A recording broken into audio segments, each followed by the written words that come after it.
वित्त मंत्री निर्मला सीतारमण ने कहा था कि वो भी मिडिल क्लास से आती हैं। केंद्रीय वित्त मंत्री जो बजट पेश करती हैं, उससे पूरा देश चलता है, लेकिन जो अपने घर का बजट तैयार करती हैं, उनकी इस बजट से क्या उम्मीदें हैं, ये भी सुन लेते हैं। तो फिलहाल गैस की प्रॉब्लम है, गैस का महंगाई बढ़ रही है ज़्यादा, तो मैं फिलहाल चाहती हूँ कि गैस कम हो जाए, उसका रेट कम हो जाए। इससे तो बहुत हर महीना 1100 रुपये देना पड़ता है, तो उतना तो हम लोग को नहीं परवड़ता है। हमें भी रिजनेबल रेट्स पे चीज़ें मिले, टैक्स में छूट मिले और ख़ास करके महिलाओं को लोन मिले आसानी से, ताकि वो कुछ अपने लिए काम कर सकें, कुछ रोजगार का सृजन कर सकें। तो बस यही सारी मांगे हैं। पिछले बजट में लग रहा था कि बजट कम होगा, लेकिन हुआ ही नहीं। लेकिन इस बार अगर कम होगा तो राहत मिलेगी। गैस के भाव बढ़ रहे हैं, सब्जियों के भाव, दाल चावल सबके भाव बढ़ रहे हैं, दूध का भाव बढ़ रहा है।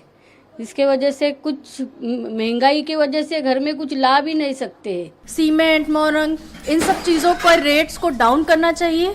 पेट्रोल है, डीजल है, इन सब कहीं ना कहीं आप जो है इनके रेट्स को डाउन लाइए, जिससे कि नॉर्मल जितनी हमारी जो मिडिल क्लास की फैमिलीज हैं उनको थोड़ी सी राहत मिले। और दूसरी चीज़ कि जो ये गैस सिलेंडर के प्राइसेस हैं इनको भी डाउन करिए, और गोल्ड पे जो आपने 3% का टैक्स लगाया है और लकड़ी पे आप 18% का टैक्स लगाते हैं, इससे मुझे समझ नहीं आता है कि ये क्या स्ट्रेटेजी है गवर्नमेंट की। इस पे पूरा जवाब चाहिए। देश में महंगाई से मिडिल क्लास खासा परेशान है। ऐसे में उम्मीद की जा रही है कि सरकार आम बजट से राहत भरे ऐलान कर सकती है। टूरिज्म सेक्टर भी सरकार की तरफ उम्मीद भरी नजरों से देख रहा है। 2 साल हम कोरोना से पिटे हुए हैं, अब के जाके कुछ अच्छा बिजनेस आया, अच्छे ग्रुप आए, अच्छा हमारा बिजनेस चला है। उसके लिए सबसे पहले तो मोदी सरकार को बहुत बहुत धन्यवाद। अब इसको डेवलप करने के लिए इसमें जो रिलीफ मिले, वो सबसे बड़ा रिलीफ ये है कि जो 50 साल से रेजिडेंस एरिया में या बिना अप्रूव्ड होटलें चल रही थी, उसको रेगुलाइज करवा दे तो उससे क्या, बैंक से भी लोन मिलेगा, बैंक से लोन मिलेगा तो होटलों को बहुत अपडेट कर देंगे। ASI के मोनूमेंट्स हैं, उनकी टिकट दर बेइंतहा बढ़ा दी गई है। कोविड से पहले ये टिकटें मान लीजिए कहीं पे 5 रुपये थी तो उसका बढ़ा के 25 रुपये कर दिया। जहाँ 50 थी उसका कम से कम 125 रुपये कर दिया है। इसी तरीके से जितने भी नेशनल पार्क्स हैं उनके भी एंट्रेंस टिकट बेइंतहा बढ़ा दिए गए।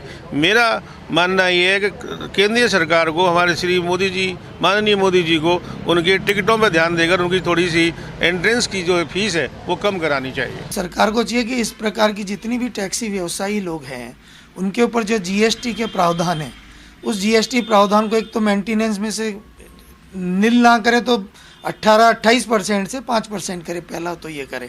दूसरा, जो 15 साल की जो कंडम नीति ला रहे हैं हमारे देश में, वो कंडम नीति हमारे जैसे देश के लिए उपयोगी नहीं है। इसको उद्योग का दर्जा दिया जाए, और जो इस पर ज़रूरत से ज़्यादा इंटरेस्ट रेट लगती है गाड़ियाँ खरीदने पे हमारी, उस पर कहीं ना कहीं व्यवहारिक रेट लगाई जाए। IRDA के तहत जो बीमा होता है, उस बीमा में जो थर्ड पार्टी बीमा जो कि सरकार हर साल बढ़ाई जा रही है, और उस बीमे में अगर उस बंदे ने अपना 1% भी यूज़ नहीं किया तो उसमें जो बीमे का जो डिस्काउंट पोर्शन है, उस डिस्काउंट पोर्शन में भी थर्ड पार्टी को करना चाहिए। मोदी सरकार का बजट आ रहा है क्योंकि कोरोना के कारण पहले ही हम लोगों की कमर टूटी हुई है।